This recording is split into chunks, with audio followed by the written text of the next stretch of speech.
alto. E um outro ponto relevante que nós vamos discutir agora é o protagonismo judiciário. O Supremo, lá atrás, ele entrou num ativismo judicial terrível, que se espalhou por todo o corpo judiciário. Depois, quando veio o bolsonarismo, daí ele reage, conseguiu ter um papel relevante na defesa da democracia e agora volta à tona novamente com a declaração do futuro presidente do Supremo Tribunal Federal, o ministro Luiz Roberto Barroso. E daí nós entramos num círculo brasileiro enrolado. Você cria uma ameaça aqui, daí você tem um pessoal que vai combater aquela ameaça e ganha tais poderes que eles se tornam ameaça. A ameaça o que era? Era corrupção. Daí você dá poder para Lava Jato, dá poder para delegado de polícia e tudo, eles fazem aquele carnaval, e daí como é que você faz para combater aquilo? Daí você tem um Conselho Nacional de Justiça que começa a agir, mas daí o corregedor ganha um poder. Então, digamos, esse círculo vicioso brasileiro aí é enrolado. E o nosso entrevistado é um dos grandes pensadores aí do setor jurídico, que é o juiz Rubens Casa. Rubens, obrigado por ter aceitado o nosso convite. Eu queria ver com você como que você enxerga essa falta de tradição democrática do país que impede tanto esse jogo de pesos e de freios e contrapesos aí, que acaba criando essa sucessão de abusos aí, de instituições fora dos trilhos. Como é que se resolve isso? Luiz, eu é que agradeço o convite, é sempre um prazer conversar contigo, ainda mais num tema como esse, que me parece fundamental se a gente tem o desejo de construir no Brasil uma efetiva república, uma efetiva democracia. E, por falar em democracia, quando a gente hoje fala em democracia, em especial em democracia constitucional, nós estamos falando de um modelo que tem a necessidade da existência de limites rígidos ao exercício do poder. O que acontece no Brasil, em razão da forte tradição autoritária em que nós fomos lançados, nós nunca conseguimos aqui construir efetivamente uma cultura democrática, é que esses limites são percebidos como obstáculos a serem afastados de acordo com as conveniências políticas.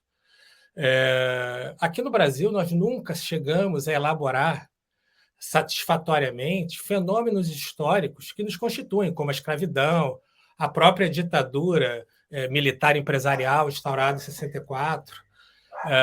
De modo geral, as pessoas não pararam ainda para refletir sobre os danos que esses fenômenos causaram na nossa Constituição, da maneira como nós pensamos e agimos no mundo. Você estava falando do ativismo judicial, é um fenômeno interessantíssimo, porque, a depender do ativismo, a direita bate palma, a depender do ativismo, a esquerda bate palma.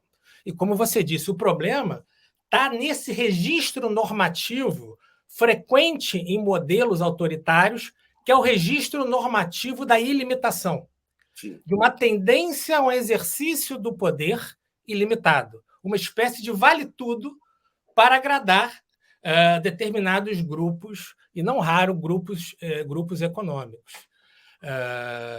Você mencionou há pouco o risco que isso representa. É impossível uma democracia se nós não conseguirmos estabelecer mecanismos que controlem efetivamente o exercício do poder. Pois é, quando a gente pega, por exemplo, a Polícia Federal, os abusos da Polícia Federal, teoricamente, o Ministério Público deveria estabelecer essa supervisão, digamos assim. Mas a gente percebe em todos os campos, no próprio Supremo, que o Supremo ele deveria criar uma jurisprudência e, de repente, se pega tribunais que não acatam aquela jurisprudência. Ou seja, o Bolsonaro é uma consequência de todo esse jogo, né? De que maneira que se reconstrói a política com o Congresso, o Centrão ganhando vida própria, no Judiciário, a militância na primeira instância, nos tribunais? É um país complicado esse que você escolheu para nascer, hein, Rubens? Eu tenho trabalhado, Luiz, com a tese de que o Bolsonaro é um sintoma da sociedade brasileira. Isso.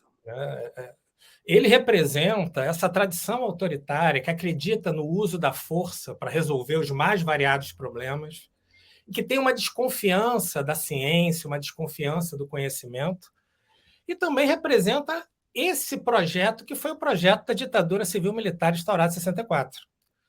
Porque a gente nunca conseguiu elaborar o que aconteceu de fato nesse período, muita gente acredita que aquele tempo era um tempo de paz, tranquilidade, honestidade, quando na realidade havia um caos profundo, muita violência, muito abuso, muito arbítrio e muita corrupção. Então, não adianta nós ficarmos mudando leis ou fazendo discursos bonitos se nós não mudarmos essa tradição que condiciona a atuação dos policiais federais, dos policiais civis, dos policiais militares, dos procuradores da República, dos promotores de justiça, dos juízes e de toda a população de uma maneira geral. Essa crença de que a lei é um problema, que os limites democráticos podem ser afastados de acordo com a minha conveniência, ou seja, se instaura um vale-tudo sempre que eu for lucrar ou obter alguma vantagem pessoal, essa maneira de pensar, de ver e atuar no mundo é que precisa ser transformada. Não adianta a gente ficar criando novos estabelecimentos, institutos, órgãos de fiscalização, se na hora da aplicação prática, na hora da concretização, essa mentalidade autoritária, arbitrária prevalecer. O que a gente percebe aí, digamos, nesse autoritarismo, partidos políticos que são de donos, que vêm de cima para baixo. Mesmo os partidos de esquerda têm as suas formas autoritárias. Esse aprofundamento da democracia houve experiências aí com as conferências nacionais, os conselhos de participação. Como é que você vê esse caminho? Eu acho que nós temos que resgatar uma outra normatividade, resgatar uma outra racionalidade, porque mesmo os partidos mais progressistas, mesmo os partidos de esquerda, hoje atuam a partir dessa mesma lógica, de maneira muito resumida. Um certo cálculo de interesse visando obter vantagens imediatas, visando obter lucros políticos. E tudo se torna negociável, cargos se tornam negociáveis, indicações para o Supremo Tribunal Federal se tornam negociáveis,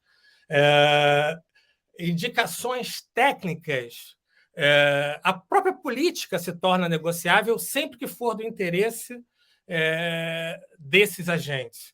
Então, nós temos que resgatar aquilo que alguns chamam, Nassif, de esfera do negociável. Tem determinadas coisas que nós não podemos negociar. Liberdade, verdade, dignidade. Não dá para a gente ficar negociando, por exemplo, o Ministério da Saúde para agradar o Centrão, em nome de uma duvidosa governabilidade, e isso representar, em concreto, pessoas morrendo, pessoas com dificuldade para serem atendidas, sucateamento de hospitais.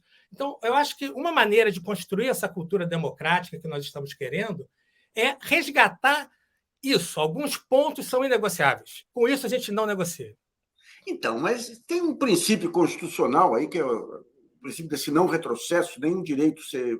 que a gente viu o próprio Supremo, com legislação trabalhista, alegando que a legislação são direitos anacrônicos com o novo quadro. Se são anacrônicos, você substitui por direitos contemporâneos, mas você não substituiu. Ou seja, o Supremo ele também não dá essa sinalização de respeitar esses princípios, né? Exato. Nós trabalhamos sempre com a necessidade do respeito à normatividade constitucional, uma normatividade que é construída, como você sabe, de princípios e regras.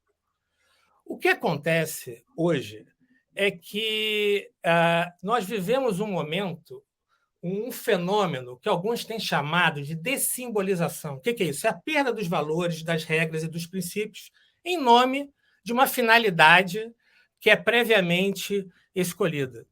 Eu acho que a gente tem que fazer o caminho contrário, resgatar esses valores democráticos, esses princípios e essas regras de maneira a condicionar a nossa atuação enquanto atores políticos, atores jurídicos e etc. Eu fico muito preocupado quando eu vejo e constato essas atuações que têm gerado muito prejuízo, não só prejuízos concretos, materiais para a população, mas também, Nassif, prejuízos no imaginário. As pessoas passam a acreditar que não há alternativa possível a esse estado de coisas lamentável em que nós nos encontramos. Começa a se gerar uma despolitização no sentido de que as pessoas acham que não adianta fazer política para resolver os graves problemas da sociedade brasileira. Então, eu acho que é uma questão de atitude antes de tudo. Porque normas, princípios e regras nós temos. Agora, a gente não pode ser ingênuo de acreditar que, por exemplo, o sistema de justiça, as normas são aplicadas de uma maneira neutra. Não existe neutralidade. Neutralidade, por definição, é ausência de valores. E todos nós temos valores que são agregados à nossa personalidade, à nossa maneira de ver o mundo, na nossa caminhada histórica, desde que a gente nasce. Então, é comum, evidentemente, se você tem um ministro que seja empresário, que ele tenha uma visão empresarial da judicatura. É comum você ter um ministro que seja latifundiário, que ele tenha uma visão preconceituosa, por exemplo, das ocupações do MST. Então, a gente tem que parar com esse mito da neutralidade dos juízes, dos ministros, dos procuradores. Não há neutralidade. O que pode haver, e deve haver, é uma imparcialidade no sentido de uma posição de não saber no momento que se vai decidir.